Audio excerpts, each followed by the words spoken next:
"Death by lace and tulle," Isabel Beebe said as she waved the nozzle of the steamer. "I'm so sorry," Madeline told her, then winced as she studied the front of the wedding gown. "Brides-to-be are determined." Isabel lifted up the front layers of the white dress and carefully clipped them to the portable clothesline in the back room of the boutique. With a dress like this, multiple layers of flowing chiffon, she would start on the inside and work her way out. Isabel focused the steam on the wrinkles. An excited bride had wanted to find out if her potential wedding dress was comfortable to sit in. So she'd sat for half an hour while on the phone with a girlfriend. Now the sample had to be steamed back into perfection for the next interested customer. "Should I stop them next time?" Madeline asked. Isabel shook her head. "Would that we could, but no. Brides are fragile and emotional. As long as they're not tossing paint on the dresses or reaching for scissors, let them sit, twirl, and dance away. We are here to serve." She showed Madeline how to hold the chiffon so the steam flowed through evenly, and then explained about the layers and the time to let the dress cool and dry before being put back with the other sample dresses.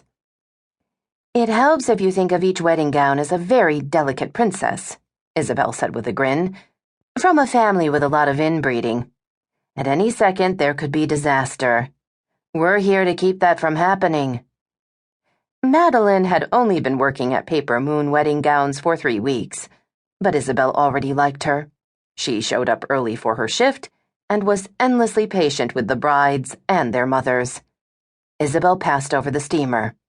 "Your turn." She watched until she was sure Madeline knew what she was doing, then returned to the front of the store. She replaced sample shoes, straightened a couple of veils, then gave in to the inevitable and admitted she was stalling. What had to be done had to be done. Putting it off wouldn't change reality. Oh, but how she wanted it to. After sucking in a breath for strength, she went into the small office, grabbed her purse, and stepped into the workroom and smiled at Madeline. "I'll be back in an hour." "Okay, see you then." Isabel left the shop and walked purposefully to her car. Fool's Gold was small enough that she generally walked everywhere, but her current destination was just far enough to warrant a car. That and the fact that driving meant a faster and cleaner getaway. If things went badly, she didn't want to have to run like a frightened bunny. Not that she could in her 4-inch heels, but still. With a car, there might be a spray of gravel, and she could disappear in a cloud of dust, like in the movies. Things are not going to go badly, she told herself. Things are going to go great. I'm visualizing greatness. She nearly closed her eyes, then remembered she was driving. I'm wearing my tiara of greatness even as I turn.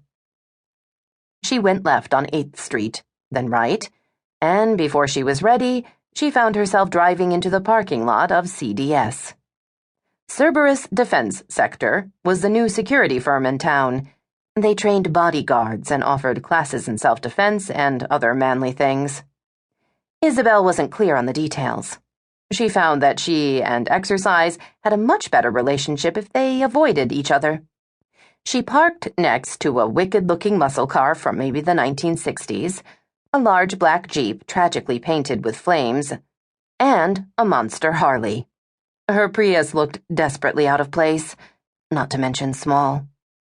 Now that she wasn't driving, it was safe for her to close her eyes.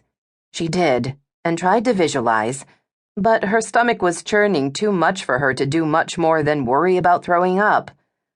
"This is stupid," she announced, and opened her eyes. "I can do it. I can have a reasonable conversation with an old friend." Only Ford Hendrix wasn't an old friend, and the talk was going to be about how, despite her vow to love him forever, the 10 years she'd spent writing him, not to mention the pictures she'd seen, he had no reason to be afraid of her, because she thought that he might be, just a little. She doubted it was anything he would admit. The man had been a SEAL. She knew that, in addition, he'd been part of a special joint task force that had been even more dangerous. She also knew he'd returned to